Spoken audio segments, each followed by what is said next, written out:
Ouais, super. Tu vas bien? Ouais, ça va, merci.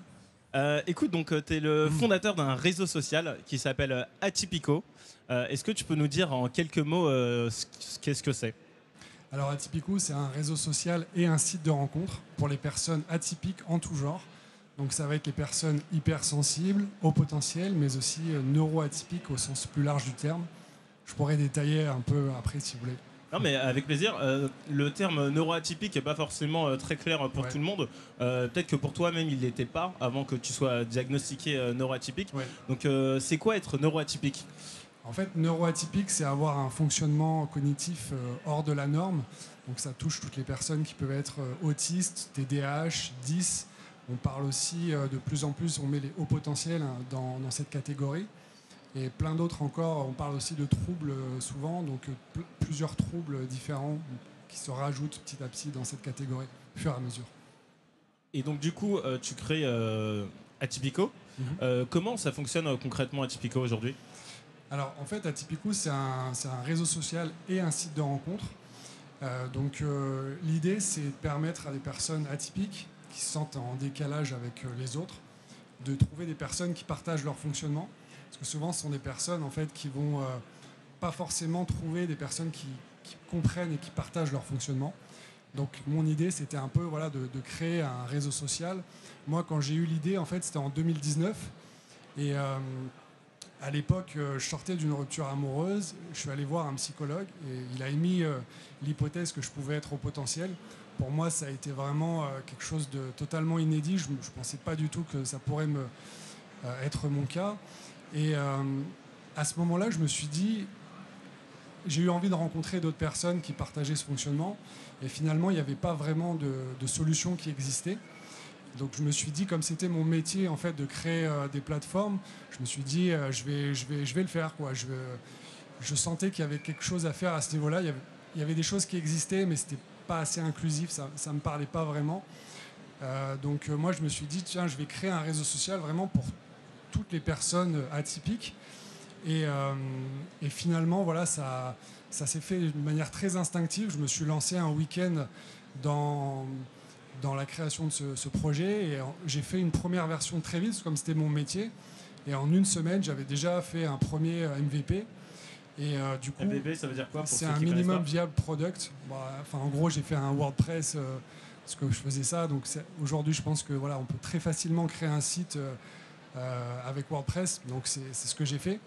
Et du coup, j'en ai parlé un peu sur Facebook, un peu autour de moi, et ça a plutôt bien pris. Il y a eu 1000 inscrits au bout d'une semaine, au bout d'un mois, pardon. Et du coup, ça m'a encouragé en fait à continuer dans cette direction. Et tu dis que justement au début tu te lances un peu avec naïveté dans ce projet parce que effectivement lancer un réseau social c'est assez compliqué. Ça a l'air simple dit comme ça, mais au final il faut atteindre une forme critique, trouver un business model, c'est pas forcément évident. Toi, comment justement tu as réussi à transformer l'essai, donc à passer justement de cette naïveté à aujourd'hui un projet qui est très structuré, qui fonctionne bien et qui roule? C'est vrai que quand j'ai créé Atypico, je ne me rendais pas compte de la complexité d'un projet comme ça. Créer un site de rencontre, en fait, je dirais aujourd'hui, c'est un des types de projets qui est le plus complexe parce qu'il faut qu'il y ait une masse d'utilisateurs dans une zone géolocalisée, on va dire, particulière. Donc je ne me rendais vraiment pas compte de ça, mais je suis quelqu'un d'assez passionné et déterminé. Et du coup, j'ai senti qu'il y avait vraiment quelque chose à faire et je me suis lancé à fond dans le projet. Et comme je voyais que ça prenait, j'ai continué à m'investir.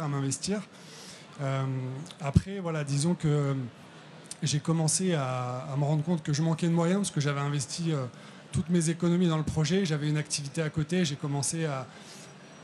mis de côté mon activité parce que je suis un peu monotâche et du coup, je suis parti à 300 km/h dans ce projet.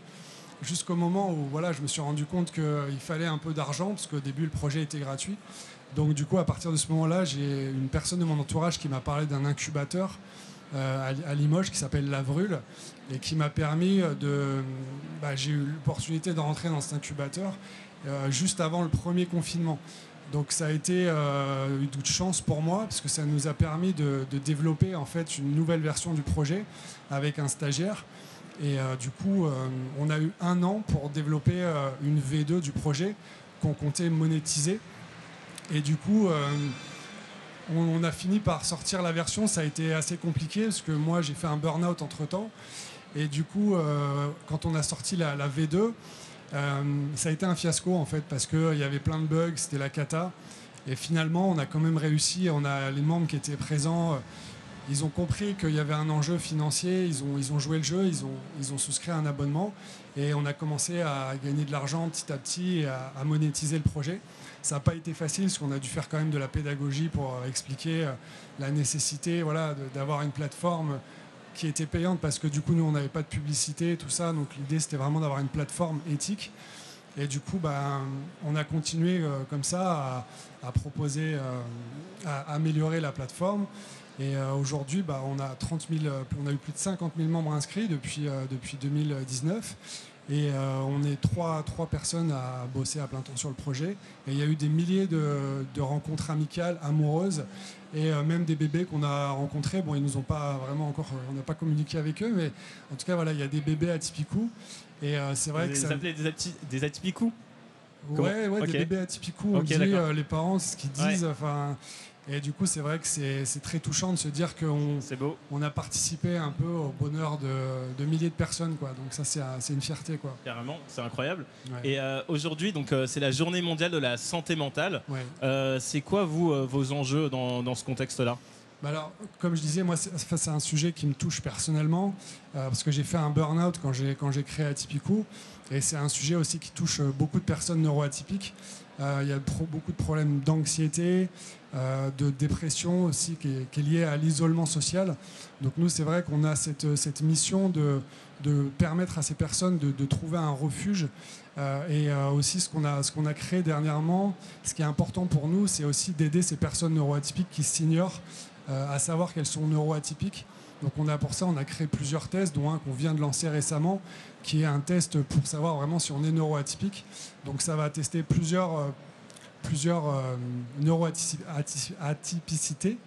Et du coup, voilà, l'idée, c'est de donner un premier, un premier aperçu pour mettre un peu les personnes sur la voie. Parce que le problème, c'est qu'aujourd'hui, par exemple, il y a 80% des femmes autistes qui sont diagnostiquées après 18 ans. Donc il y a des gros problèmes d'errance diagnostique autour de la neuroatypicité. Et c'est un sujet dont on parle de plus en plus, mais qui est encore peu connu. Moi, encore récemment, j'ai ma cousine. On parlait, je lui disais, voilà, on a créé un nouveau test, tout ça. Elle m'a dit, je vais le faire. Et avant ça, elle me disait qu'elle se sentait vraiment en décalage dans sa vie. Et elle a fait le test et ça a été le combo, quoi. C'est-à-dire qu'elle a dit, ah ouais, ok, autisme, TDAH, 10, elle avait coché toutes les cases alors qu'elle ne le savait pas. Et ce test, il est accessible sur votre site, ouais, c'est ça? Il est accessible gratuitement. Ouais. Ok, génial. On vient de le lancer là, en fait. Ok, super. Ouais. Bah écoute, merci beaucoup pour ton temps, pour toutes ces infos. N'hésitez pas à aller faire un test justement sur ce site parce que comme tu le dis, il y a beaucoup de gens qui s'en rendent pas compte. Ouais. Et j'invite tout le monde à suivre ce que tu fais de très très près. Merci beaucoup. Merci.